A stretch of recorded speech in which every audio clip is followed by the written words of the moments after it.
I'm Carl Azus. Welcome to CNN Student News. This week, the victims of the Boston terror bombings are being honored in different ways. That's how we start off today's show.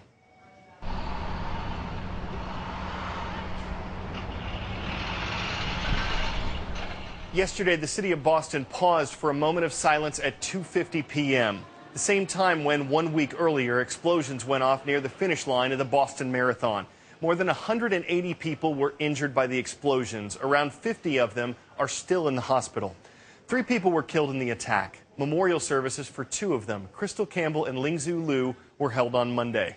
The surviving suspect, Jakar Tsarnaev, has been in the hospital since he was arrested last Friday.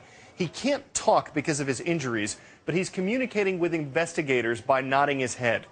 Yesterday, he was charged with using a weapon of mass destruction and with malicious destruction of property by means of an explosive device. If he's convicted, those charges could result in the death penalty. When he was arrested, the suspect was not read his Miranda rights. There's been some debate about that. We'll get into it in just a minute. But first, Jean Casares is going to explain a little more about Miranda rights. The Miranda Warning is constitutionally based, and it's very important for every single citizen in this country. Because let's say you are being interrogated by law enforcement. You don't feel free to leave, and you say things that incriminate yourself. They could be used later on in a court of law against you. So it is very important to have knowledge of that and to be given notice of that. The Miranda Warnings was born from a case in Arizona, Miranda versus Arizona. It was a man being prosecuted for domestic violence, and all of his statements were let in when he was not given a warning. He didn't know that they could be. So here's what happens. Let's say someone is being interrogated. The Miranda Warning is you have a right to remain silent. Anything you say can be used against you. You have a right to have an attorney present. Officers don't have to read a suspect his or her Miranda rights. If they don't, it usually means that anything the suspect tells police cannot be used as evidence. But for this case, the federal government is using something called the public safety exception. It says investigators can question a suspect before reading the Miranda rights if the investigators believe there's a threat to public safety, and those statements can be used at trial. During the manhunt for the surviving bombing suspect last Friday, a lot of Boston and the surrounding suburbs were on lockdown. Businesses didn't open. People didn't go to work.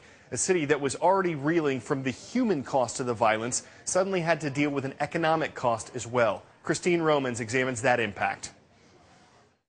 Economists say the losses from shutting Boston down for a day are big, but short-term, and that many businesses and the broader Boston economy will be able to absorb and make up for those losses. James Diffley from IHS Global Research says it could be as much as a third or a quarter of Boston's daily business that was shut down on Friday. Boston is a big economy. That's a lot of money. The Boston metropolitan area produces $325 billion worth of goods and services every year.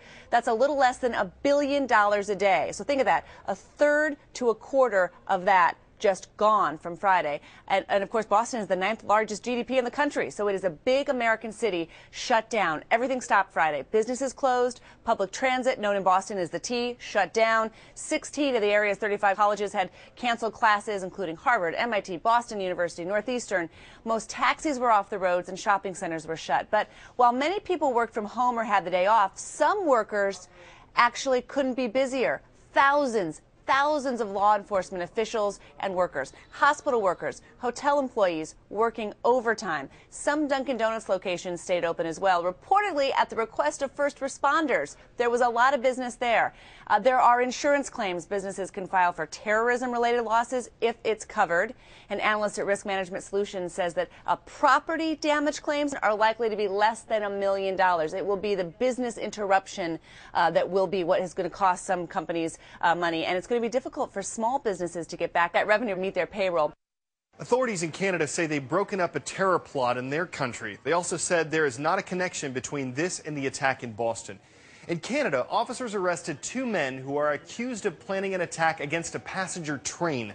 Officials say the suspects were getting support from an al-Qaeda terrorist group in Iran. Canadian authorities say these suspects, who were under surveillance for more than a year, were capable of carrying out the attack, but they said the public was never in serious danger. Later this week, there's a public memorial scheduled for the victims of last week's deadly explosion at a fertilizer plant in the Texas town of West. President Obama is planning to attend a memorial. In West, many residents are focused on recovery and rebuilding. That includes the town's schools. Many of them were damaged or destroyed by the blast. So when people realized students needed somewhere to go, they got to work. Volunteers and district groundskeepers turned an old empty school building into the new West High School.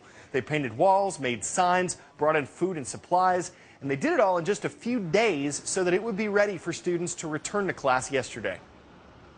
We don't want them to think they're visiting. This is theirs, and it gives them an opportunity to have some place that they can still do their work and get an education.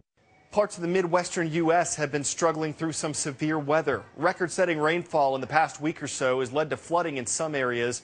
This is the parking lot of a school in Indiana. Parents left their cars there to help chaperone a field trip. Probably didn't expect them to end up underwater. Also, you see those golden arches? This isn't just a McDonald's, it's the McDonald's, the first one ever built. It's been turned into a museum, and last week it flooded. And the car on the right, now you see it, now you don't. This sinkhole on the south side of Chicago swallowed up 3 vehicles last week. All the water softened up the ground, which caused it to give way. When you hear about cities and people recovering from some kind of disaster, you might wonder what you can do. CNN's Impact Your World program has answers. Check out the link in the resources box of our homepage. Find out how you can make a difference for people recovering from the flooding in the Midwest, for folks in West Texas, or those in Boston. Teachers, we always appreciate your comments in the resources box at cnnstudentnews.com, but now it's all about you. Teacher Appreciation Week is less than 2 weeks away. This year, we're looking for students to shout out their favorite teachers and assign them superlatives, you know, like most likely to, and then fill in the blank. All the details are on our iReport page. You can start sending them in now. The deadline is May 3rd. How do you send us an iReport? Check it out. Here's how you can get on CNN Student News. Couple of quick things. 1, you have to be at least 13 years old. And 2, we don't want to hear any music in the background. We just want to hear you. So, you shoot your video. That's how you start. We did this on a cell phone. Simple as that. Then, go to ireport.com/CNN Student News. You fill out your info, you upload your video, and if it's chosen, you will hear from us in an email about the last step. Good luck. Today's shout out goes out to Mrs. Skaggs' AP English class at Valley View High School in Caldwell, Idaho. About how much of Earth is covered by water? You know what to do. Is it 33%, 50%, 70%, or 95%? You've got 3 seconds. Go.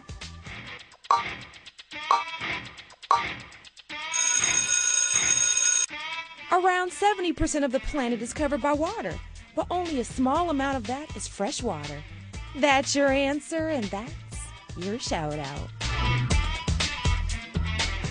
If you didn't get that one, you've got more chances now with our Earth Day quiz. We said only small amount of the Earth's water is fresh. What percentage do you think it is? 1%, 2.5%, 7.3%, or 15%? It ain't much. 2.5% of Earth's water is fresh, and most of that is locked up in polar ice. Next, how many gallons of water does the average American family use in a day? Is it 25 gallons, 50 gallons, 100 gallons, or 300 gallons? This one surprised all of us. The U.S. government says the average family uses 300 gallons of water every day. These questions came from a quiz that CNN.com put up on Earth Day yesterday. You can find the link to the rest of those questions in the resources box on our homepage. Pool, bowling, basketball, a lot of sports have great shots and great trick shots. 4, here comes Bubba, an upside-down clubber. It may look like a golf ball, but it skips like a stone. This isn't the Masters, but consider the mastery it takes to dribble a golf ball, set it up, and spike it. Take a victory lap, Mr. Watson. Even when he's not making green on the green, he's making golfers green with envy, shot after tricky trick shot. Tough to get teed off at a sweet trick shot. Your eyes are Watson the whole time. No matter how you slice it, it's just so easy to get hooked. We're out of puns for now. We'll have to golf, figure out some more. Maybe tomorrow we'll take another swing.